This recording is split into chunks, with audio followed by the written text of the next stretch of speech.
Bueno, siguiendo con lo que estaba explicando, eh, vemos que la jerarquía de memoria, las principales características son las que fui enunciando, donde, digamos, es importante tener en cuenta el tema de lo que recién comentaba, de que el reinicio de una computadora no implica que, digamos, quede todo en cero, ¿no?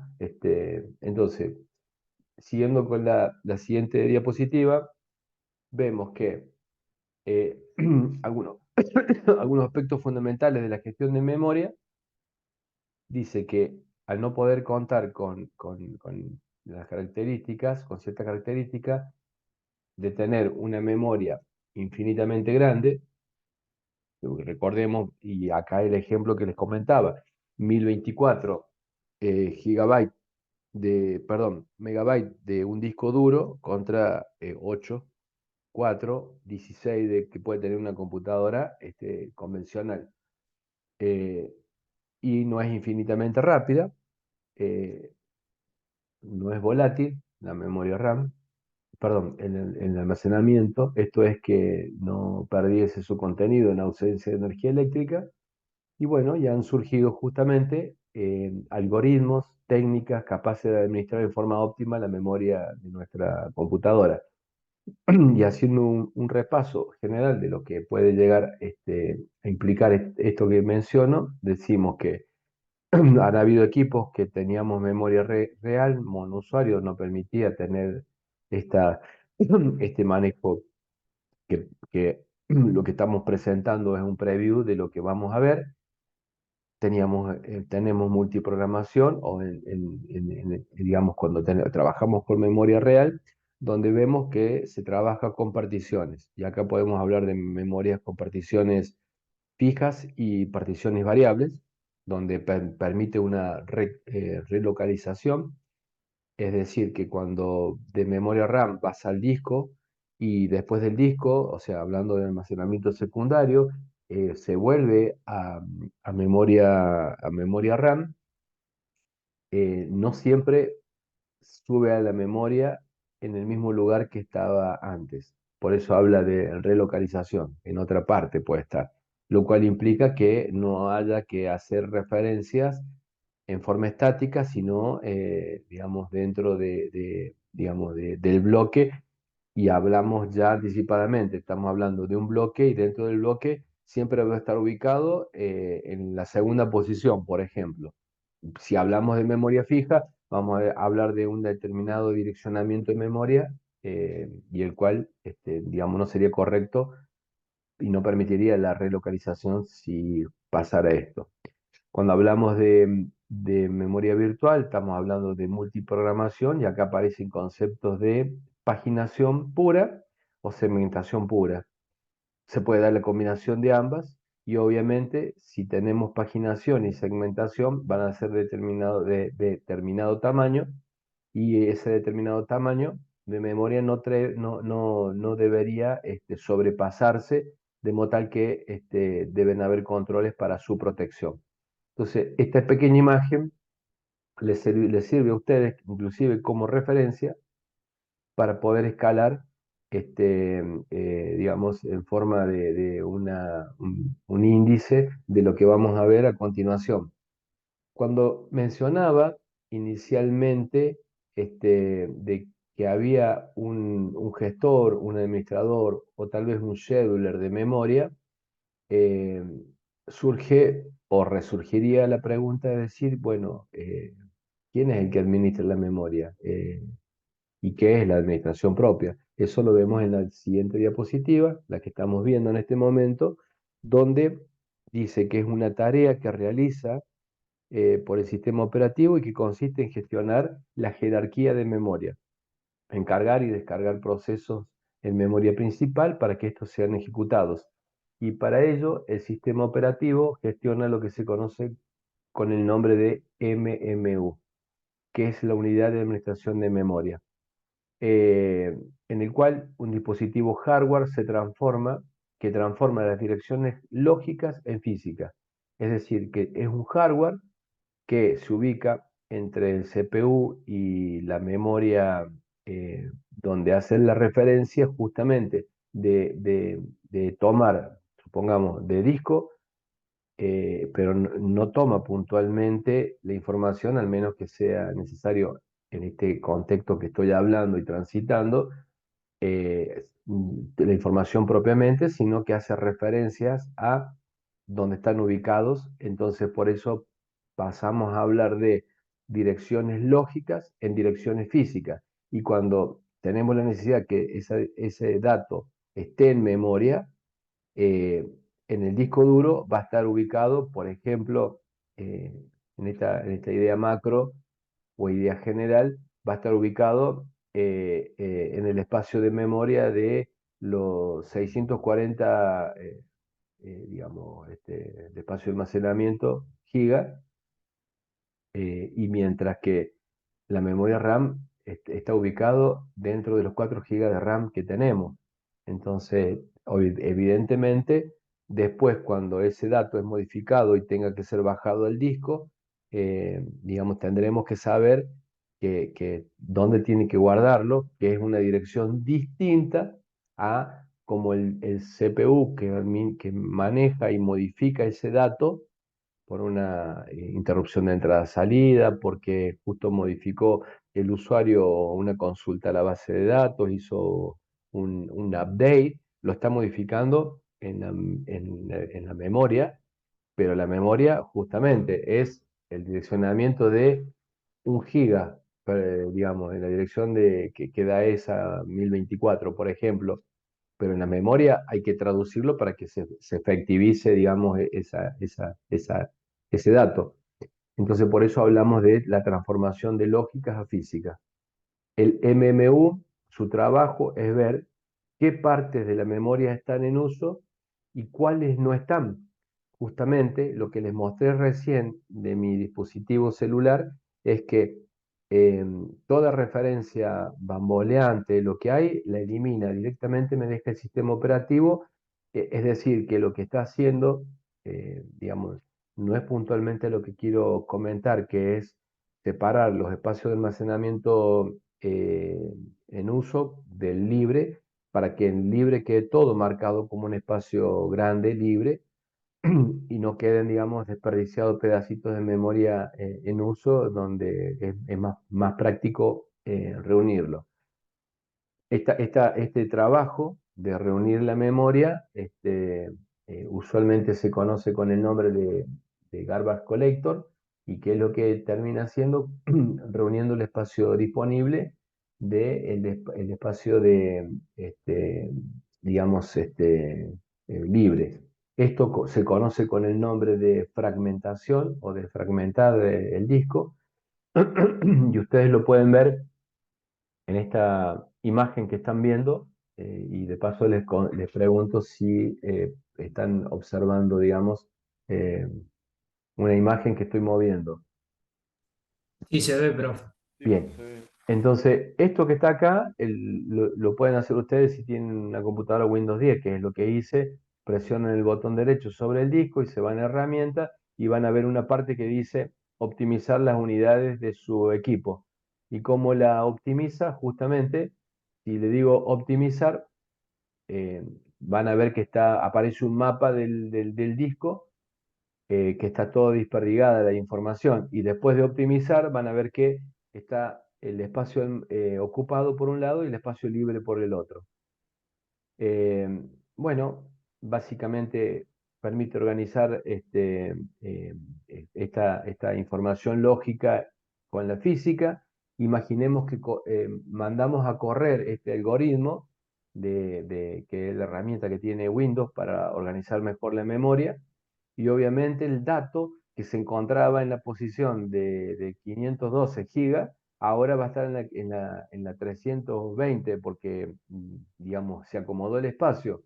Pero ese acomodamiento también tiene que impactar en la memoria RAM, porque en la memoria, supongamos, siguiendo este ejemplo, que estuviera en la memoria RAM el dato, que justo mientras estoy haciendo eso, modifico en la base de datos al ratito, haciendo un insert o un delete de un registro, Eh, y obviamente tiene que haber una coherencia entre la dirección lógica de la memoria con este cambio que hay en el, digamos, físico y fehaciente en la dirección física. Entonces, este dato de dirección lógica y física está siempre coordinándose para que mantenga esa coherencia de información. Bien, para que lo puedan ver en forma gráfica, es como aparece en el dibujo abajo, que tenemos la dirección física, la dirección virtual, que el CPU con la memoria, con el MMU, o sea, con la unidad de administración de memoria, mantiene, pero después hay una dirección física que o es de la memoria RAM o con el disco, pero con el disco habrá un controlador de memoria secundaria, lo cual ahí tenemos lo que recién comentaba o veíamos el tema del mapeo. Entonces termina siendo una cuestión de mapeo para que mantener esa coherencia y ese mapeo obviamente se va a modificar si ejecutamos herramientas como las que les mostré recién, de la que tiene Windows. Entonces, los objetivos de la gestión de memoria es ofrecer a cada proceso un espacio lógico y propio. Entonces, cuando hacemos doble clic a nuestro programa, que lo que va a ser ejecutado, se transforma en proceso, se transformará en tarea, en hilo, lo que fuere, y está pidiendo memoria, está en la cola de listo y está pidiendo memoria. Bueno, el objetivo de la memoria es ofrecer a cada uno de esos un espacio lógico propio para que pueda estar ahí latente para que después pueda ser ejecutado. Proporcionar protección entre los procesos, es decir, que si están en la cola esperando o están, digamos, sí, están en la cola esperando o están siendo trabajados, no se, digamos, sobreescriban la información, permitir que los procesos compartan memoria. Por ejemplo, tenemos un servidor Xeon donde estamos trabajando en un determinado banco y justo estamos haciendo la consulta del saldo con la aplicación y la consulta del saldo en forma presencial. Estamos compartiendo la memoria, lo podemos hacer tranquilamente, porque ninguno de los dos está modificando. Entonces, también el sistema operativo o el gestor de memoria puntualmente, decimos sistema operativo porque es toda la unidad, pero puntualmente el MMU tiene que dar la posibilidad de, si no me van a modificar el dato, se los comparto con todos los que quieran.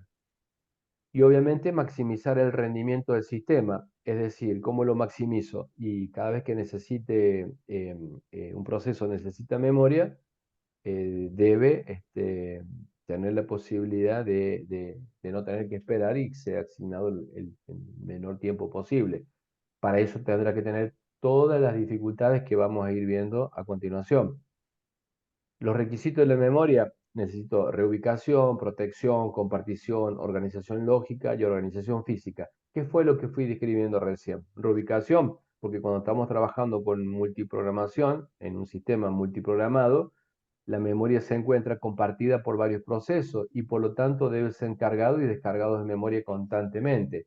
De hecho, ustedes pueden inclusive ver que cuando intentan eliminar algún programa, algunas carpetas inclusive no las deja borrar del disco porque está siendo usado inclusive por otro. O sea, no solamente comparte de gestión de memoria, sino que a veces hay archivos que también son utilizados. Entonces, y acá aparece un concepto que no forma parte de esta teoría, no forma parte de la teoría en general de sistemas operativos, pero en la práctica uno ve que es necesario, y es el tema de los archivos o las DLL compartidas, que terminan perdón, terminan, digamos, produciendo este mismo efecto de que no pueden ser eliminadas porque son necesarias por otros programas que están compartiendo.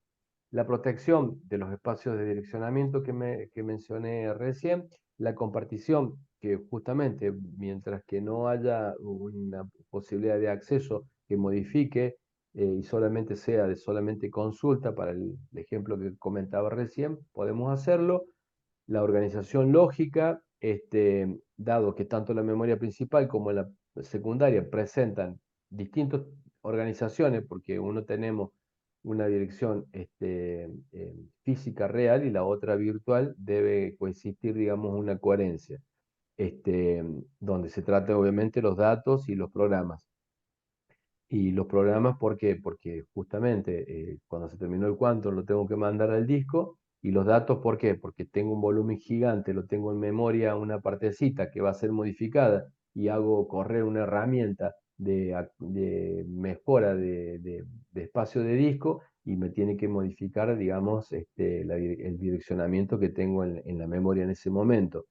Y bueno, y la dirección física, que es parte de la administración de la memoria, la organización del flujo de información entre la memoria principal y secundaria, tiene que estar bajo constante supervisión por todos los cambios que fui mencionando recién. Y acá podemos ver un ejemplo.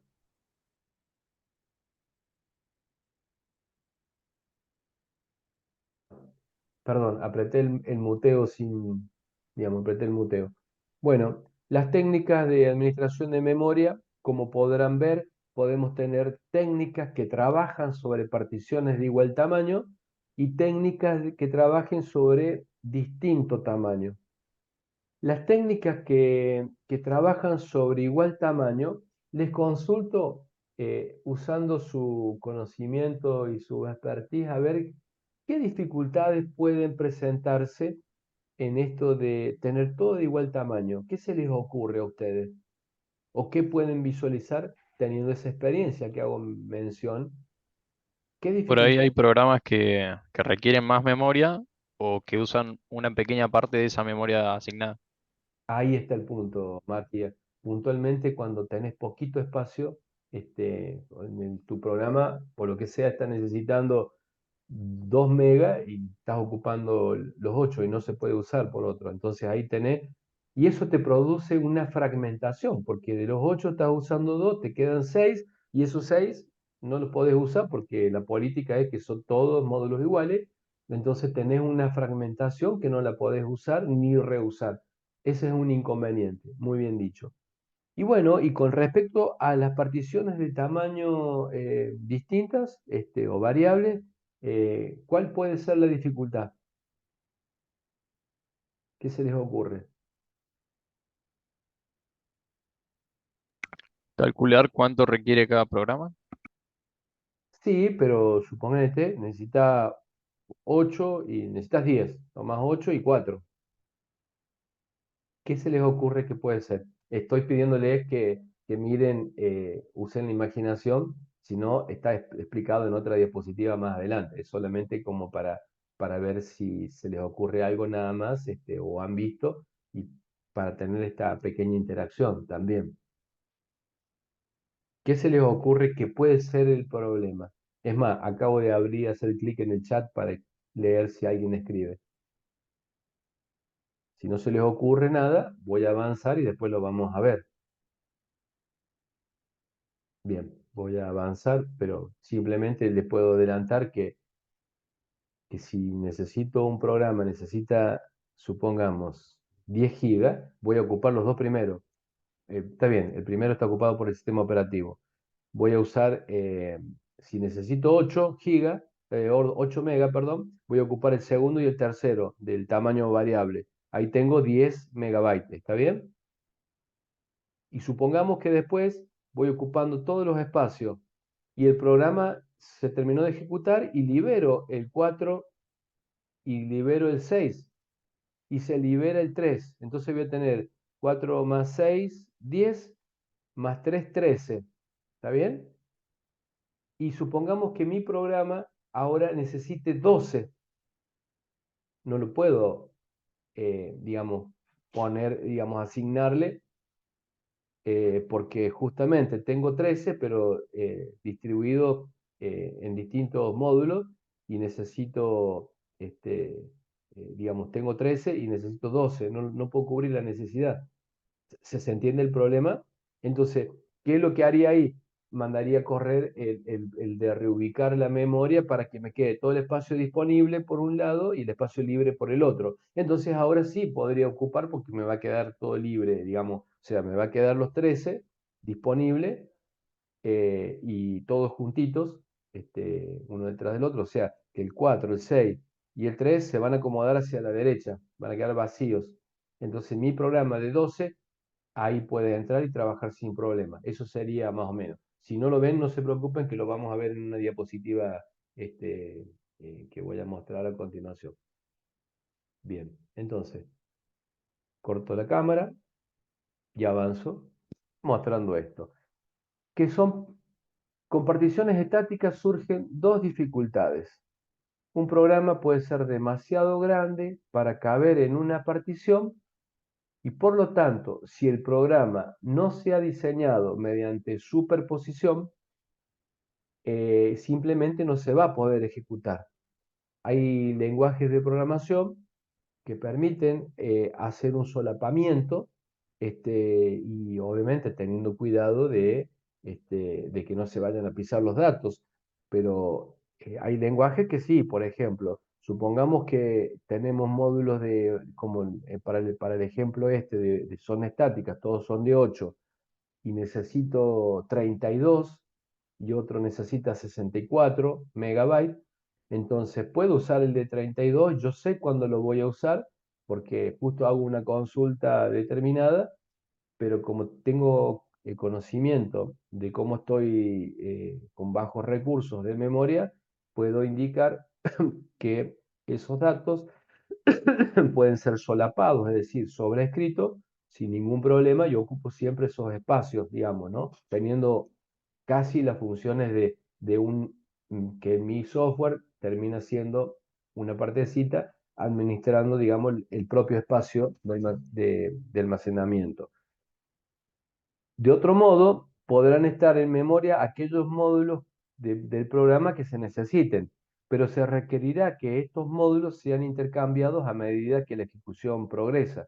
Un programa, digamos, cuando hablamos de programa en ejecución, recuerden, siempre hacemos referencia a un proceso que está ocupando un espacio de memoria. Por ahí me puedo decir que está ejecutándose un programa, pero entendiendo, digamos, el contexto real de cómo es la situación.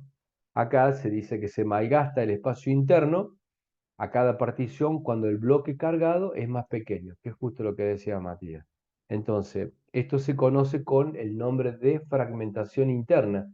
Claro, porque tenés una casa de tantas habitaciones y ocupas dos, digamos, tenés esa fragmentación interna, pues está en desuso.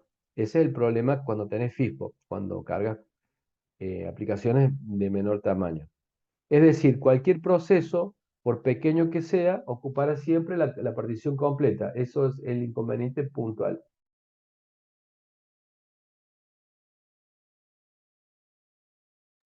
Y, y- y para esto, podemos ver que podemos tener una cola de acceso para cada espacio de memoria, o podemos tener una única cola para poder acceder a la partición. Son todas iguales y tenemos una única fila que va a depender, digamos, de la performance de efectividad.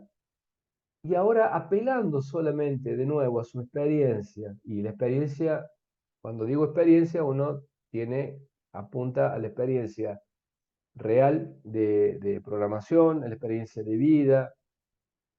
A ustedes mirando estos dibujos, ¿qué les parece que es más efectivo? ¿Tener una cola por cada módulo o una en particular para todas, de su experiencia?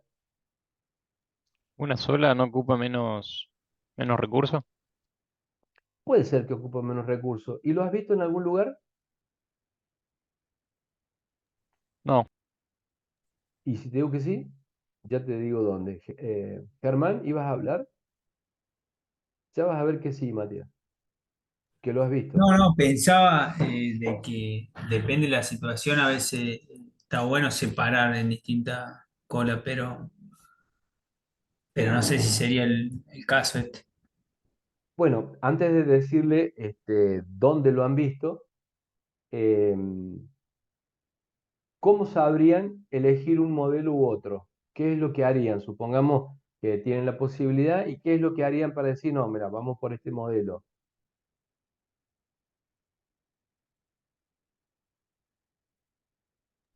Supongo que el primero tiene más velocidad. Lo que, lo que harían puntualmente sería hacer un análisis, eh,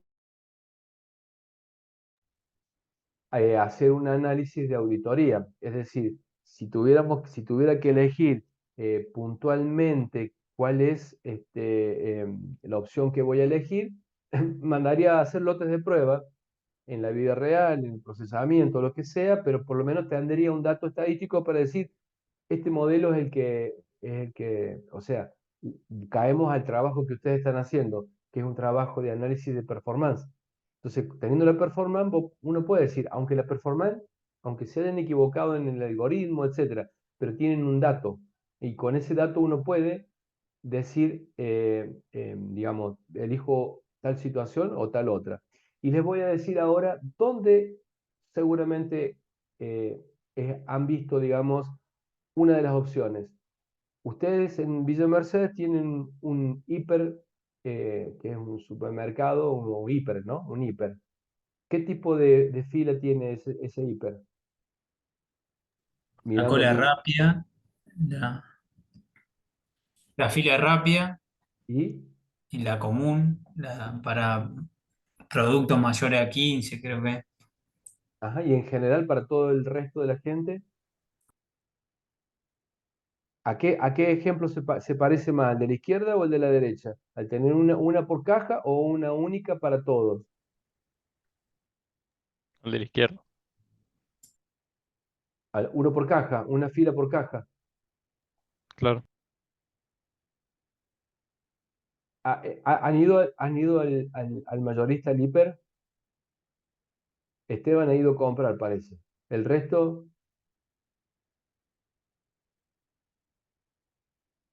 han ido al hiper, ¿no es cierto?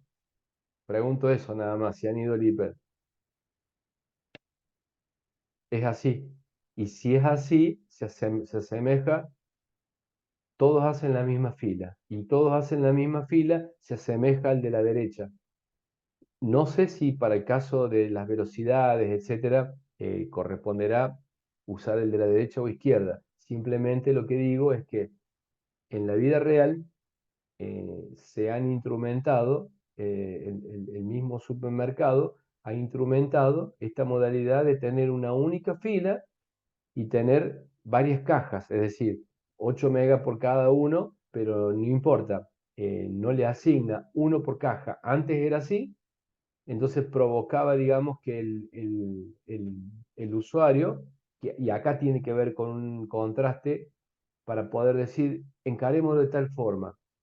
Cada proceso, está bien, está limitado por un quantum, la ejecución, pero el proceso que está limitado por un quantum, si le asigno una determinada fila y el proceso es rápido, tiene que quedarse a que termine ese quantum para sacarlo.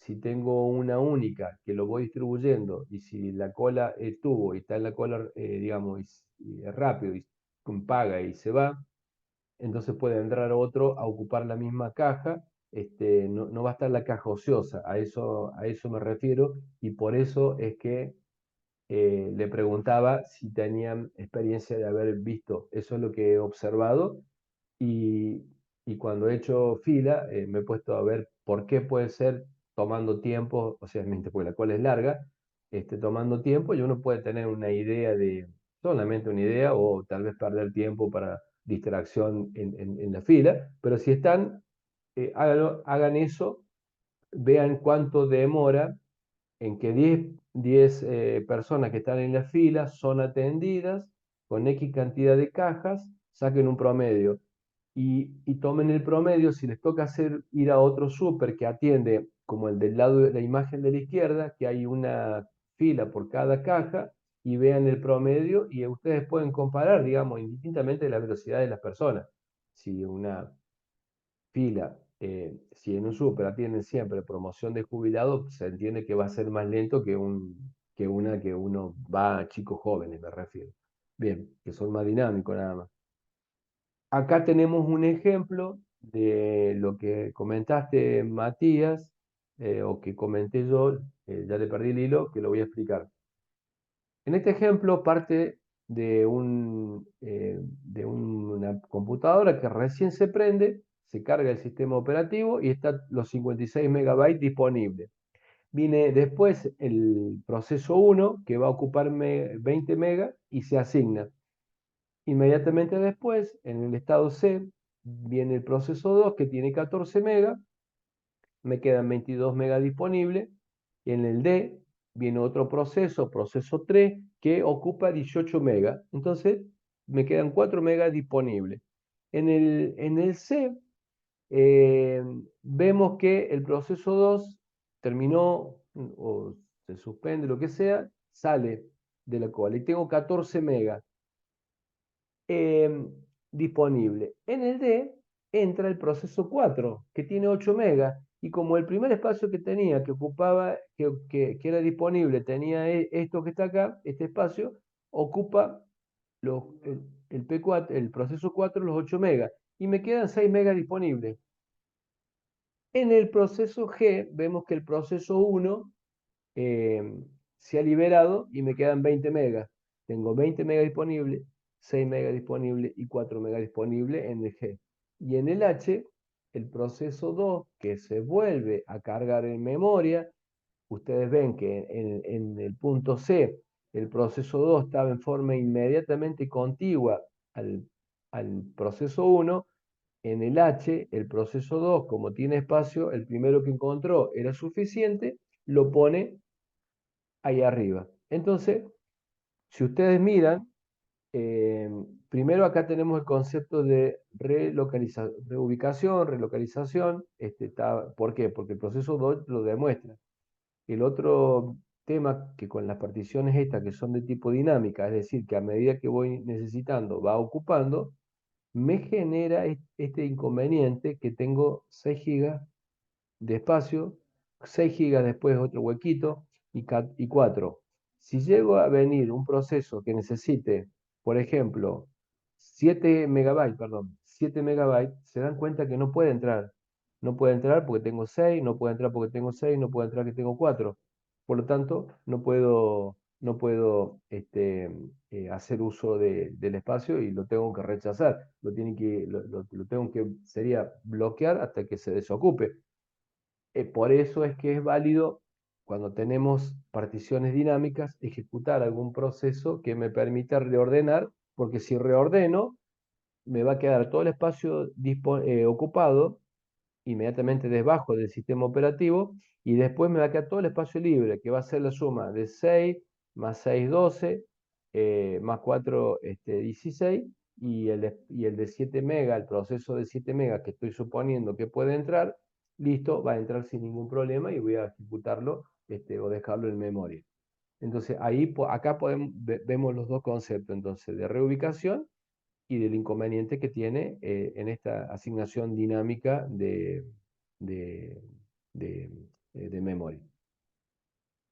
Bien, la asignación de memoria es un esquema con particiones dinámicas, consiste en determinar en qué hueco ubicar un nuevo proceso. Para esto existen tres algoritmos: mejor ajuste, primer ajuste o próximo ajuste. Mejor ajuste consiste en ubicar el proceso en el espacio de memoria que más se ajuste a su tamaño. ¿Qué quiere decir que busque el mejor ajuste? Quiere decir que si necesito 5 megas, recorre toda la memoria y el mejor de los espacios chiquitos que hayan quedado es asignado. Esto implica una latencia porque tiene que recorrer toda la memoria primero, o sea, o todas las referencias, o todo el mapeo de memoria para poder encontrarlo. El primer ajuste, el primer espacio que cumpla la necesidad, tú le asignas. El problema que tiene es que tal vez inmediatamente después haya un espacio de almacenamiento justo del tamaño que quería, pero está ocupando otro anteriormente, y que con la designación, digamos, termina, digamos, particionando mucho o fragmentando mucho la memoria y no tenga ese espacio. Y el próximo ajuste consiste en que en ubicar el siguiente hueco disponible que sea suficientemente grande y a partir de la última asignación de memoria, que es donde lo hizo, tú le asigna eso. Con particiones dinámicas pueden ver que surgen varias dificultades. El producto de la entrada y salida de procesos en la memoria se va generando porciones cada vez más pequeñas de memoria sin poder utilizar, el cual se conoce como fragmentación externa. Es decir, que cuando tengo memoria libre, dinámico y voy asignando pedacitos, tengo fragmentación interna. Y cuando tengo módulos de memoria fijo y ocupo una partecita de todo el tamaño, me genera fragmentación interna. Estos son conceptos que deben tenerlos bien en claro. Para solucionar este problema se debe recurrir a la compactación de la memoria, que es el programita que les mostré que tiene Windows, de manera de eliminar los espacios, o sea, los huecos entre procesos, o sea, reunir los ocupados por un lado y el libre por otro. Esto significa que los procesos deben ser reubicados en forma dinámica. Entonces, cuando trabajamos con esta opción de memoria dinámica, se nos presentan ciertas dificultades, cubre una linda necesidad de realizar una acción, pero tiene otra adversidad. Esta imagen, como pueden ver, es para analizar lo que se conoce con el nombre de las asignaciones que son no contiguas, se implementan bajo paginación y segmentación. Es algo que voy a detallar en el próximo bloque. Son las 10:33. Nos tomamos 7 minutitos y para que me genere el archivito para subir enseguida. Y continuamos a las 40. O sea, en 7 minutitos continuamos de nuevo.